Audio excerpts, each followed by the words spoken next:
we are going to be hanged in the morning if we do not start acting in a way very different from the way that we are acting now. Let me quickly summarize 4 key issues to make my point.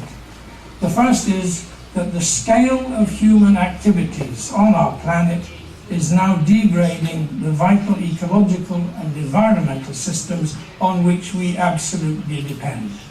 This is not a surprise, especially to those of you who know of the Club of Rome. We said this over 40 years ago. You cannot grow exponentially forever on a finite planet.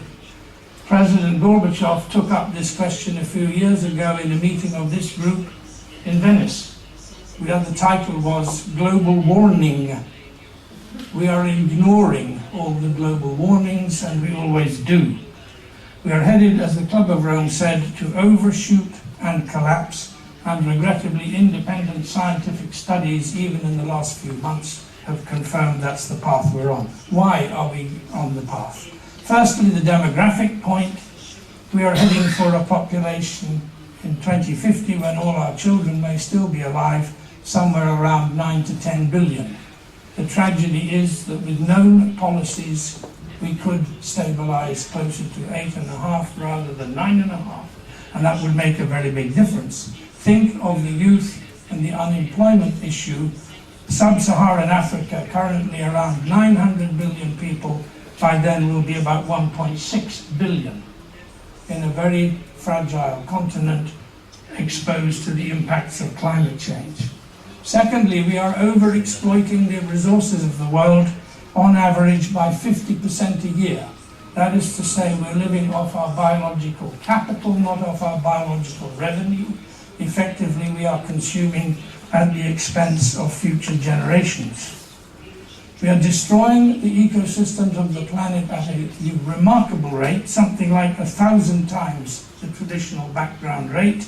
We are, in fact, as scientists will tell you, engaging in the 6th mass extinction of species in recorded history. Turning quickly to the climate, because this is a matter of deep concern to Mikhail Gorbachev. He set up a task force a few years ago to review the risks of climate as an existential threat to humanity. I'll just give you a couple of quick figures to make the point. Everything you read about and hear about and see related to climate is the result of a rise of 0.8 degrees since 1750. 0.8, that's not much. Our great leaders, without any scientific foundation, consider that an average global rise in temperature of 2 degrees will be safe. We don't know why, but that is the target of the international negotiations. We are currently on a path to between 5 and 6 degrees average rise at the end of this century. Think of that. 0.8 is where we are now, 5 or 6 average, which means at least double that at the poles and on glaciers. So we're actually Homo sapiens not proving to be very wise. We are in fact leaving the Holocene period of 10,000 years, which allowed the development of agriculture, and heading into the Anthropocene era, where we are making the rules with devastating consequences. The tragedy is we know what to do about it. We've known what to do for at least 20 years. The science is quite clear. We have the capabilities. We just spent estimated $8 trillion to save the banking system from its own stupidities. We cannot find 100 billion to help the developing countries adapt to what is coming towards them. So the scale of this challenge is vast, and I just simply make the point that the world, 25 years later, is definitely not a safer place once you understand what's actually happening. Moving quickly on, what about economics? Well, Mrs. Thatcher and Mr. Reagan presided over the introduction of a very radical new neoliberal approach to economics, which said, get government out of the way and let the magic of the marketplace function. We are now paying the price for 30 years of that, and we now know that that model doesn't work. We see rising inequality all over the world. Professor Piketty has written this enormous Marxian tome to prove the consequences of rising inequality.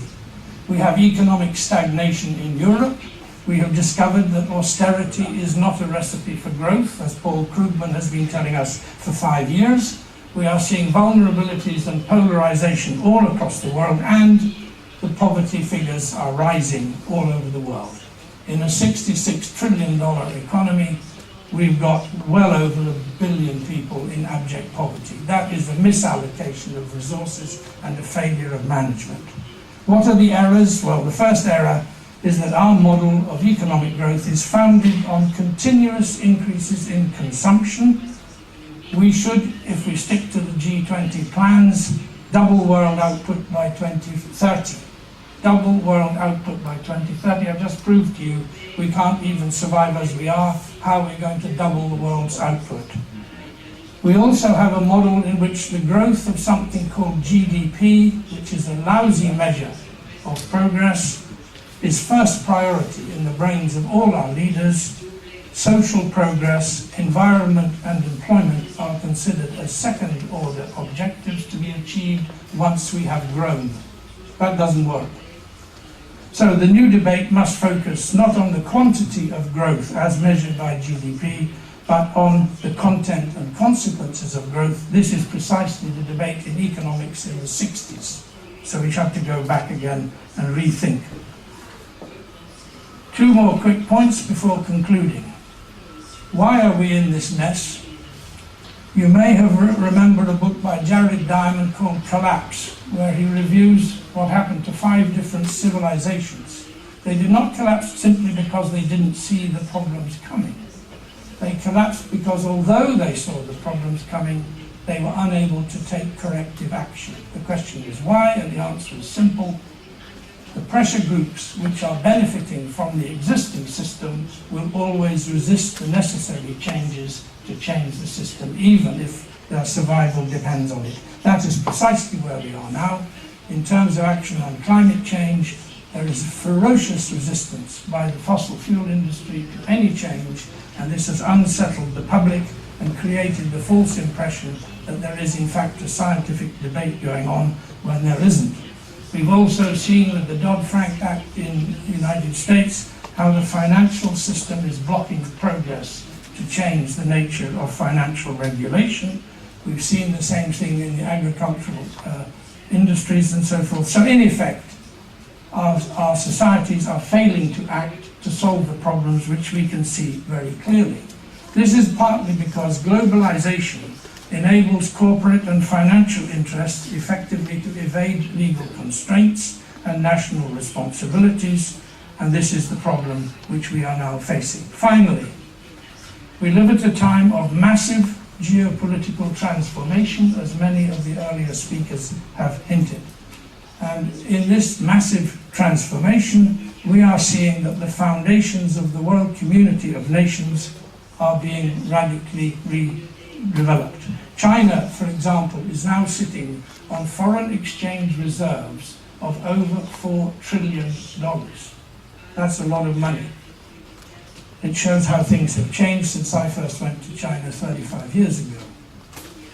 We see, in effect, the rise of the global south to challenge the monopoly of ideas and power of the north, and we are moving into a period of religious, ideological, and economic polarization, which would normally demand effective cooperation, but regrettably, over the last 30 years, we have explicitly diminished the role of the international institutions and the credibility of cooperation as a means of resolving problems. This, therefore, is the scenario which I wanted to bring to your attention. What do we conclude from that? First of all, we do face very dangerous and difficult issues today, and the political processes which our forum is focused on are failing to deal with these problems. If we look ahead to a world of 10 billion people, problems of climate, environment, inequality and exclusion will pose massive new threats, what the Pentagon and the Chinese government call non-traditional threats to security. What are we doing about these threats? The answer is very little. We are still spending $1.7 trillion a year on classic defense against classic military problems and peanuts to resolve the problems that I'm talking about here. The tragedy is that much better trajectories for human progress are possible, they're feasible, we know how to do it, we have the resources, we simply aren't doing it, and it is, I think, the task, sir, of this forum to help to think our way through this. This has been the traditional concern of this new policy forum, and especially of President Gorbachev for decades. What can we do? As he said, President Gorbachev, we need new thinking in international affairs. Unfortunately, time is so short that we don't only need new thinking, we need new action. Thank you very much.